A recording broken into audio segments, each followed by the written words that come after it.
Hai semuanya, perkenalin nama aku Fajraya Putra Usnanda dari Prodi Sistem Informasi Cabang UT Pontianak. Di sini aku mau ngerjain tugas satu basis data ya. Langsung aja kita ke teksnya. Oke, di sini aku udah buat teks tugas satu basis data lampiran teksnya. Terus ini penjelasannya segala macam. Kita langsung aja ke latar belakang dan pemahaman kasus. Jadi, kasus yang diberikan berfokus pada sistem perkuliahan di perguruan tinggi, di mana mahasiswa dapat mengambil minimal satu mata kuliah, tetapi dapat mengambil beberapa mata kuliah dalam satu semester. Setiap mata kuliah hanya diajar oleh satu dosen doang, dan setiap dosen mengajar minimal satu mata kuliah.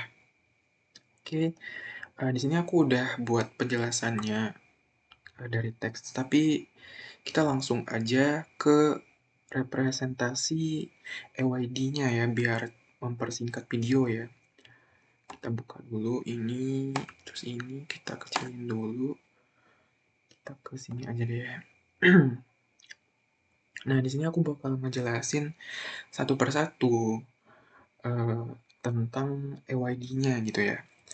Di sini itu ada empat ya. Yang pertama itu ada entitas, ada atribut, ada relasi atau hubungan, ada kardinalitas. Nah, apa sih entitas, apa sih atribut, apa sih relasi, apa sih kardinalitas itu? Oke, di sini aku bakal jelasin satu-satu. Yang pertama itu ada entitas. Jadi sebenarnya entitasnya itu ada tiga doang. Entitas yang pertama itu mahasiswa, mata kuliah, dan dosen. Tetapi ada satu entitas tambahan yaitu pendaftaran. Nah, untuk ini aku bakal jelasin nanti kenapa bisa muncul entitas tambahan ini. Kita langsung aja ke atribut. Oke. Em, Atributnya itu ya, ada untuk atribut itu ada primer key dan bukan primer key. Nah, apa sih primer key itu? Nah, jadi primer key itu adalah pembeda dari yang lainnya, guys.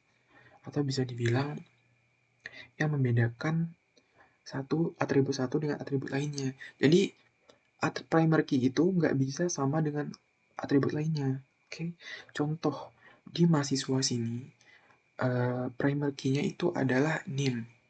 Nah, kenapa bisa NIM? Karena NIM mahasiswa itu nggak bisa sama dengan NIM mahasiswa lain. Tetapi kalau nama, kemungkinan ada yang namanya sama ya guys ya. Tetapi NIM itu kan pasti beda-beda. Nah, itu primer key-nya. Jadi, entitas mahasiswa itu atributnya primer key-nya NIM, dan ini atribut lainnya nama. Untuk mata kuliah, primer key-nya itu kode mata kuliah, dan atribut lainnya itu nama mata kuliah. Untuk dosen itu primer key-nya itu NIM, dan atribut lainnya itu nama.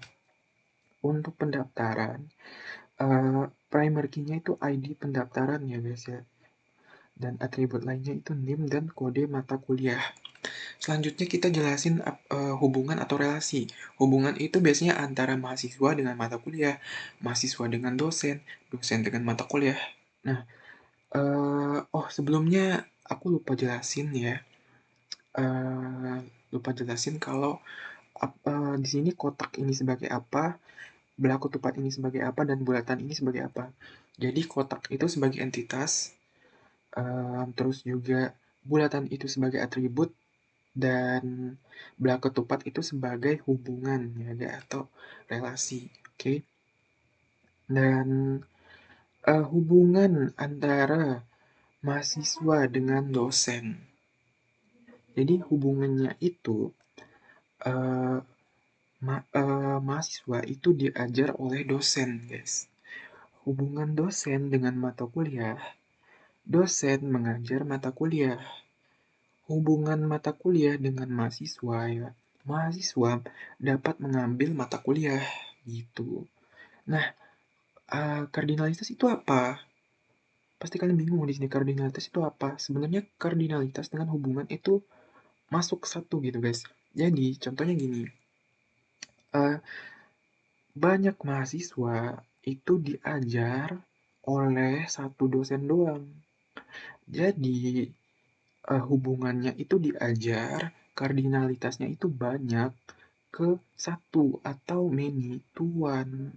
Oke, jadi banyak mahasiswa diajar oleh satu dosen.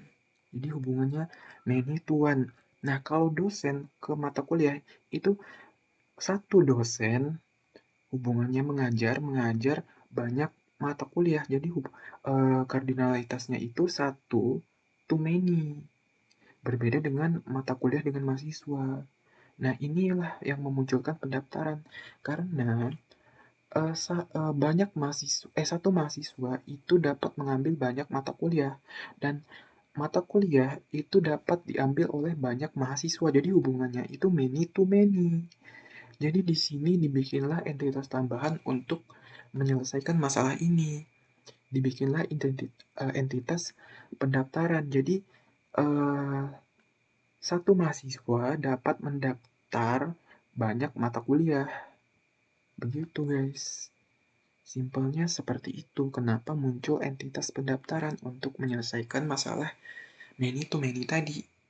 Oke. Okay? Thank you buat semuanya. Maaf juga kalau penjelasannya terlalu cepat atau ada yang nggak dimengerti. Saya Fajriya Putra Usnanda, pamit undur diri. Bye-bye.